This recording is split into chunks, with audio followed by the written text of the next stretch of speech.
Hi, I'm Chief Meteorologist John Mayer, and we have been tracking a significant storm event making its way into the region that is really going to start to pick up starting Tuesday afternoon and evening, but even more so into Wednesday morning. Right now, still playing the waiting game. The bulk of this has yet to arrive, but we're going to start to see that rain really escalating over on the coast as we head into the afternoon. It really is mid-afternoon between around 2 and 5 p.m. That's when we're expecting significant rainfall there on the coastline.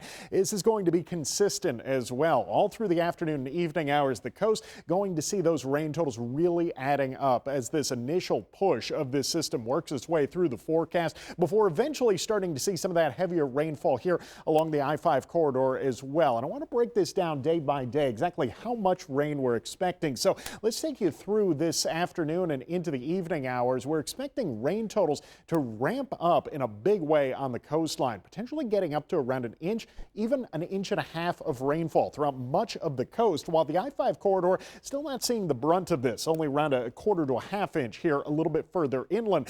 But that's because the bulk of this still on hold until Wednesday morning into the afternoon. This next push going to be much more impactful, and that's when we're going to see that rain really adding up a little bit further inland. We're going to start to get some of those heavier downpours here along the I-5 corridor, including that chance for thunderstorms. Some of these storm bands could start to set up for us heading into Wednesday afternoon, and that's where we also get the risk of potential severe weather in this forecast as well. We'll break down some of those risks coming up, but still, this is just going to make its way through hour after hour. And again, we're expecting these rain totals to really add up. This is a look at how much we're picking up just Wednesday alone. And suddenly you see it's not just the coast, but the valleys as well. Looking at rain totals anywhere from around 1 to 2 inches. Now, this is still going to be more impactful in terms of rain totals on the coast. We're expecting some pretty solid rain potential here further inland as well, especially if those storm cells manage to set up for us, giving us some of those heavier downpours and that potential thunderstorm activity moving through. Now, we do have a handful of watches, warnings, and advisories going into effect here moving forward, but I want to take you further north. This right here, this sliver of green,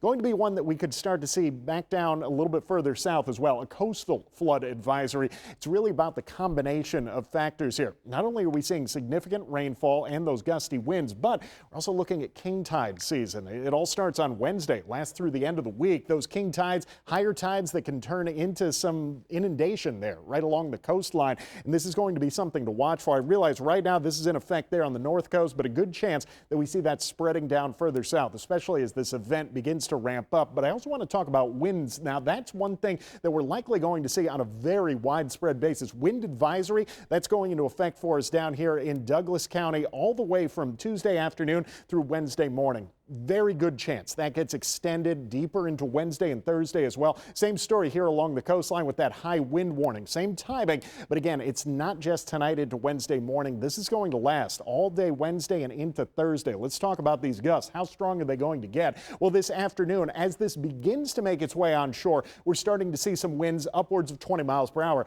Really not getting things taking off just yet. It's not until tonight and Wednesday morning that these numbers look a lot more impactful. Suddenly, we're getting up to around 20 to 30 miles per hour winds. And once we get into the overnight now, heading into Wednesday morning, we start to see those stronger winds moving inland as well. 25 to 30 mile per hour wind gusts, and a good chance that we could get up to 35, if not 40 mile per hour winds as well. So those gusty conditions sticking with us all throughout the day on Wednesday, playing into some of those severe storm chances as well. If we see those stronger storms moving through, wind is going to be one of the big concerns for us, and that's why we're likely going to see more of these wind advisories and high wind warnings here moving forward, especially all the way through Thursday, really tomorrow into Thursday, Wednesday and Thursday both looking at those stronger winds. So what exactly is causing all of this? Well, we have that initial warm front moving from south to north. That's going to kickstart the rainfall, especially on the coastline, but it's not until this cold front moves through that we get that chance for some thunderstorms,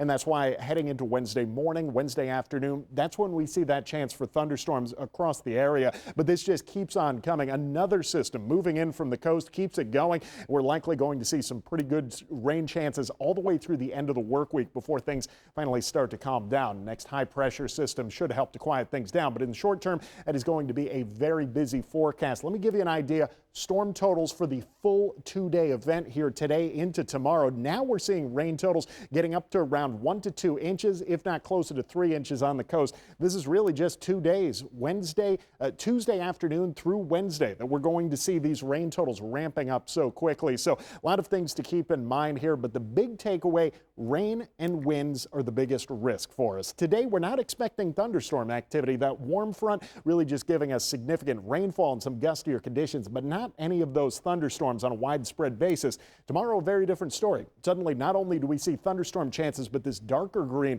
that's our marginal risk area. We have a lot of the components that could support severe weather, whether that be strong, damaging wind gusts, the potential that we could see some small hail, or there is the possibility we could get some small land spouts. We're not talking a full-fledged tornadic event, but some smaller land spouts, absolutely. We do have that rotation throughout much of the atmosphere expected throughout the day tomorrow, and if those storms follow through, that could be a combination that leads to some stronger activity. So this is what we're going to be tracking out. Again, we'll continue to keep you all up to date throughout the course of this storm event. Rain, wind, the biggest risks, especially on the coast today. That's where we're going to see the bulk of it on the coastline. Don't expect a major rain event here just yet on the I-5 corridor. However, that will start to pick up tonight into tomorrow. And by Wednesday, we're looking at significant rainfall and very gusty winds across the entire region. Again, we'll continue to keep you informed both on air and online.